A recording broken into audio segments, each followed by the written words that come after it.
ആനയാകുന്ന് government L P സ്കൂളിന്റെ ശതാബ്ദി ആഘോഷങ്ങളുടെ ഭാഗമായി കുട്ടികൾക്കായി ചിത്രരചനാ മത്സരം സംഘടിപ്പിച്ചു. നിറച്ചാർത്ത് എന്ന പേരിൽ നടന്ന പരിപാടിയിൽ നിരവധി കുട്ടികളാണ് പങ്കാളികളായത്.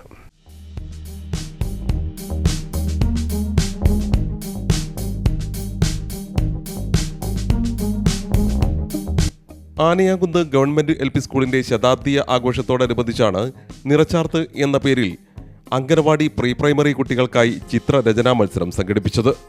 നിരവധി കുട്ടികളാണ് ചിത്രോത്സവത്തിൽ പങ്കാളികളായത്.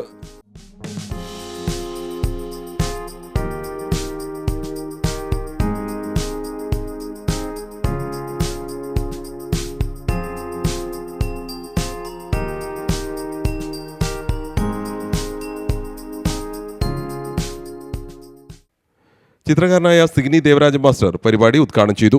ഗ്രാമപഞ്ചായത്ത് അംഗം അമീന ബാനു അധ്യക്ഷയായിരുന്നു. പ്രധാനാധ്യാപിക EP Lekha, SMC chairman Moin, programme committee chairman Babu master, SMC അംഗം ചെറിയ നാഗൻ, അധ്യാപക പ്രതിനിധികളായ ഷിജി PJ, ഷൈലജ, ഷമീമ, രജിത, സർഫിയ എന്നിവരും സംസാരിച്ചു. പങ്കെടുത്ത മുഴുവൻ കുട്ടികൾക്കും പ്രോത്സാഹന സമ്മാനങ്ങളും നൽകി.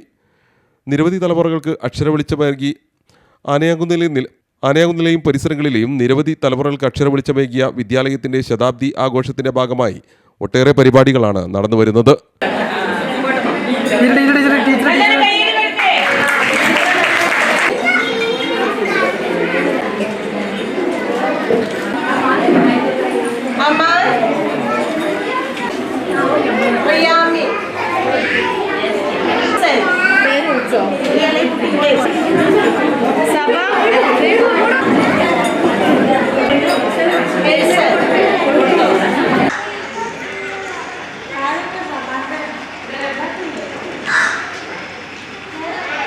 CTV പ്രാദേശിക വാർത്ത, മുക്കം.